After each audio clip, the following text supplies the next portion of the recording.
Está en línea Eño García, jefe de asesores del Ministerio de Salud de la provincia de Buenos Aires. Él es sanitarista, es epidemiólogo, tiene un magíster en salud pública de la Universidad de Buenos Aires. Eño, ¿cómo estás? Pablo Caruso, Luis Pagini, Gervale Delgado, te saludamos en AM750. ¿Cómo anda?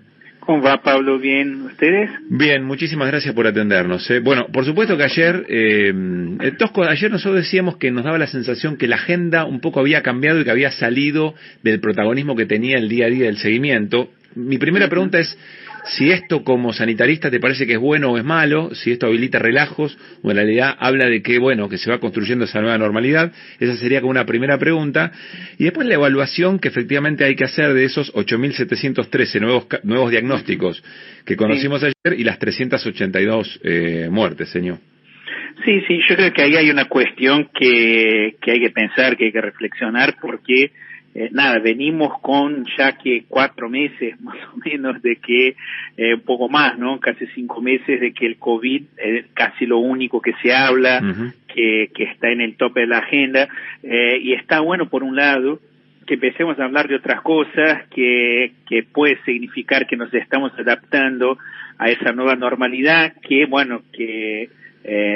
no va a ser para siempre, pero es necesario que nos adaptemos a esa nueva situación que estamos viviendo en el mundo.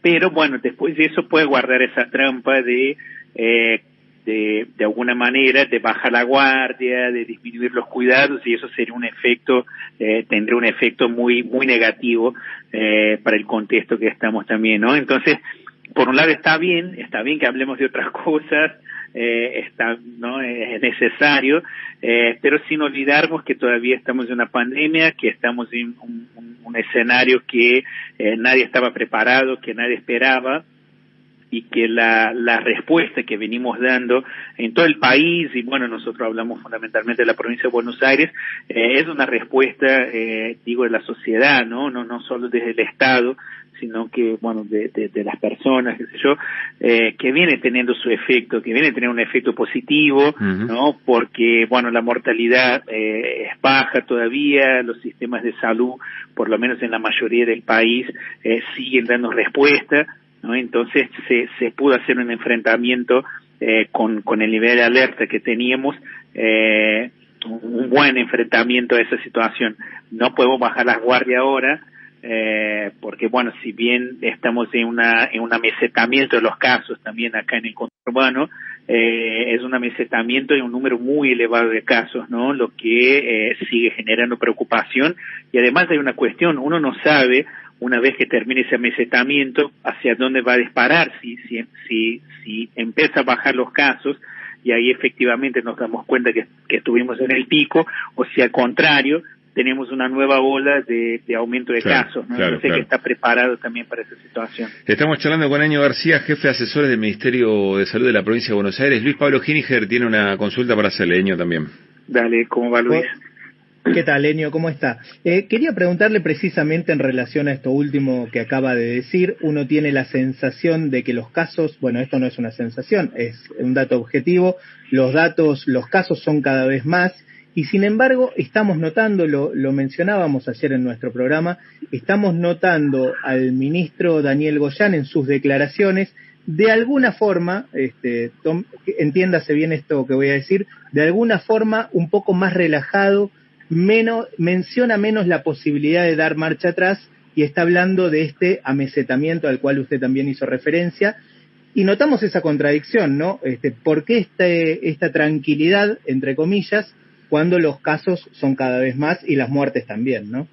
Claro, yo creo que entiendo lo que decís, comparto, entiendo que eso, lo que pasa acá, por ahí divido la explicación en dos partes, ¿no? Una es, venimos, la verdad, que desde hace muchos meses solo con noticias por ahí negativas, que va aumentando los casos, de que se muere gente, de que los servicios de salud se están saturando, de que los trabajadores no aguantan más, de que la sociedad misma no aguanta más,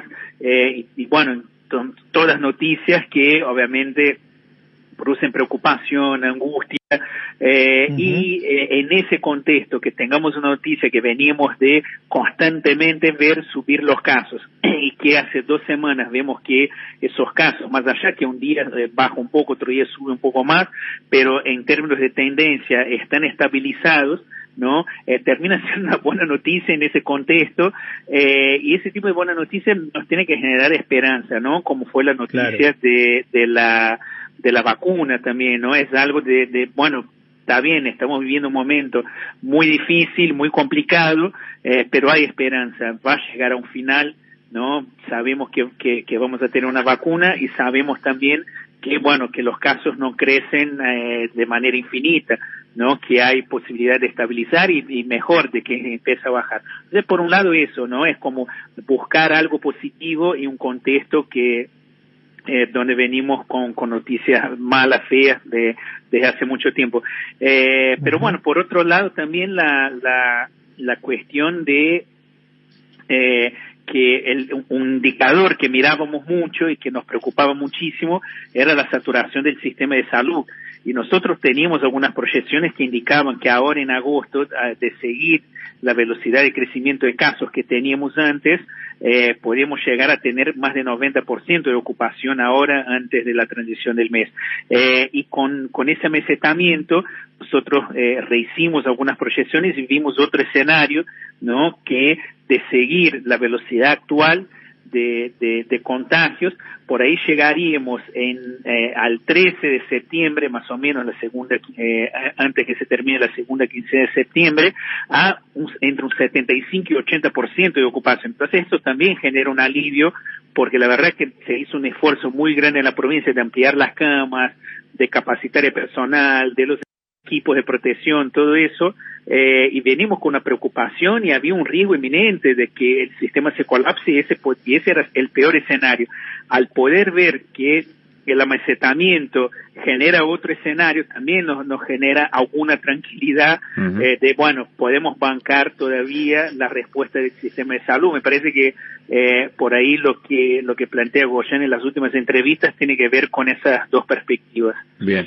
Enio, estamos charlando con Enio, que además, Enio García, que además de jefe de asesores del ministerio, es sanitarista y epidemiólogo. Vale, también tiene una pregunta. Enio, le quería hacer una consulta en este sentido. ¿Qué tal? ¿Cómo le va? Se está dando una paradoja, que es que por un lado crecen los casos, el número de casos de positivos COVID, y en paralelo se abren rubros, ¿no? Y actividades. Entonces, mucha gente ya está trabajando.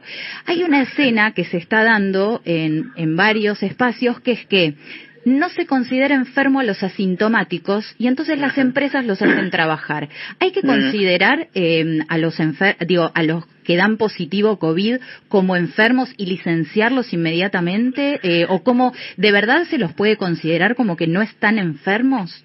No, o sea, a ver, hay una cuestión de que sí, una persona que no presenta síntomas puede tener una infección, ¿no? Y no estar enfermo. La enfermedad implica ciertos debilitamientos, ¿no? Del cuerpo que te producen algunas dificultades de seguir la vida antes de que tuvieras, ¿no? Con la normalidad que tenías antes de tener la enfermedad. Sí. ¿No? Entonces uno separa lo que es la infección de la enfermedad. Bien. Pero en ese contexto también la persona no está enferma, pero nosotros no sabemos si esa persona contagia o no. Y acá la cuestión de dar la licencia a la persona no es solo por el cuidado individual, ¿no? La licencia por enfermedad suele ser una licencia para el cuidado individual, ¿no?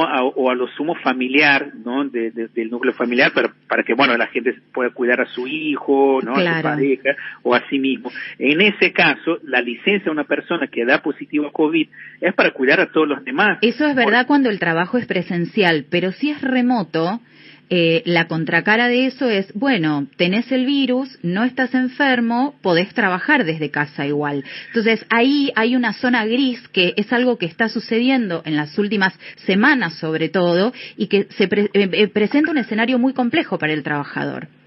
Sí, y me parece que también, a ver, hay una cuestión de que, bueno, sí, hay una diferencia en el trabajo presencial y el no presencial, que tiene que ver con eso que estamos discutiendo. Al no contagiar, bueno, es otro escenario. Igualmente, me parece que estamos en un contexto donde es muy difícil de diferenciar. Por ahí la persona no tiene síntomas o tiene síntomas leves, y eso puede cambiar. La verdad es que en el contexto que estamos, me parece que no estaría mal que tengamos esa brecha para, bueno, una persona que dio positivo y bueno, que tome el mismo tiempo independientemente de los síntomas, porque si no empezamos también a discutir, no, pero ese tiene síntomas leves, ese tiene síntomas un poco más, y ahí empezamos una discusión que me parece que no corresponde a la empresa, ¿no? Es una definición médica que sería la evaluación clínica de cada persona, y me parece que no corresponde a la empresa. Entonces lo más fácil, bueno, tiene COVID, bueno, la recomendación generales son los 10 días. Quiero hacerle dos últimas preguntas, estamos muy sobre las noticias, pero dos dudas que tengo. Primero, ¿hay una tasa de duplicación de personas fallecidas? Y segundo, las personas que lamentablemente se contagian de COVID-19, tengan los síntomas graves o leves, ¿tienen secuelas? Sí, mira, la primera, la cuestión de duplicación, sí, estamos viendo, si no me equivoco, cada 21 días se duplica la mortalidad, ¿no? Cada 21 días, o sea que hacia 20 de septiembre vamos a tener 16.000 muertes. ¿Qué número, mira, ¿no? Sí, si sigue la cuestión como está ahora, es posible porque, insisto, estamos en una meseta, pero una meseta muy elevada, ¿no? Con 5.000 casos por día. Si vos pensás que nuestra letalidad está más o menos en el 2%, ¿no? Entonces por ahí sí sería más o menos en términos políticos, ¿qué número también? Bueno, después podemos hacer una reflexión sobre eso, pero esa era una pregunta. Y la otra pregunta era si las personas que se contagian, no importa qué tipo de síntoma tenga, tiene consecuencias para el resto de su vida. Sí, la cuestión de las secuelas, eso tampoco es algo que tampoco está muy estudiado, no hay muchos reportes todavía de secuelas. Por lo general, las personas que tuvieran COVID, una vez que se recuperan, siguen su vida normal, no suelen presentar otros síntomas, pero yo creo que la ciencia, la investigación está muy puesta el ojo en controlar la pandemia, ¿no? En minimizar los efectos a corto plazo, y es muy posible que después que pase esa ola, que tengamos más controlada, que tengamos la vacuna, empiecen los estudios específicos con personas que tuvieran COVID para evaluar efectivamente el tema del daño. En general, la información que da vuelta no es una información que nos pueda acercar a alguna conclusión, ¿no? Entonces es algo para ir viendo. Lo último, ahora sí, disculpas el servicio informativo, pero no quiero perder la posibilidad. Me quedé pensando que si efectivamente la tasa de duplicación de personas fallecidas es de 22 días, 21 días, y a mediados de septiembre tenemos 16.000 muertos. Quiero preguntarle, más allá del términos sanitarios, digamos, ¿no? ¿Usted cree que políticamente es posible retroceder etapas, retroceder fases en términos de habilitación de actividad?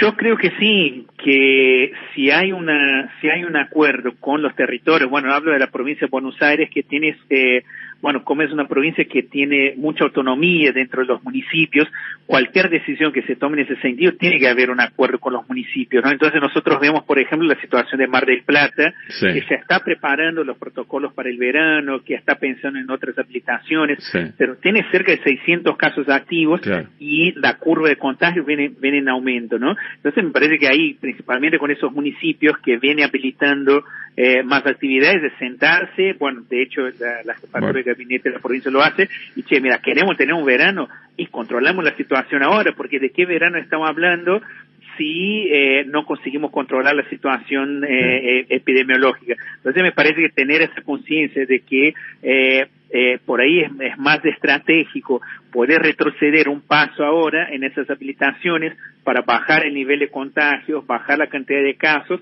para después en el verano, ahí sí, bueno, podemos entrar con más habilitaciones. Ahora, si la cuestión es siempre progresiva, y no podemos ver la posibilidad de retroceder en algunas cuestiones, pone en riesgo el futuro, eso está clarísimo. O sea, es muy difícil proyectar un futuro en un escenario donde en general en el interior de la provincia venimos aumentando los casos. El 60% de los casos del interior de la provincia se dieron en el último mes. Entonces, si no actuamos ahora, es muy difícil que más adelante podamos habilitar más cosas.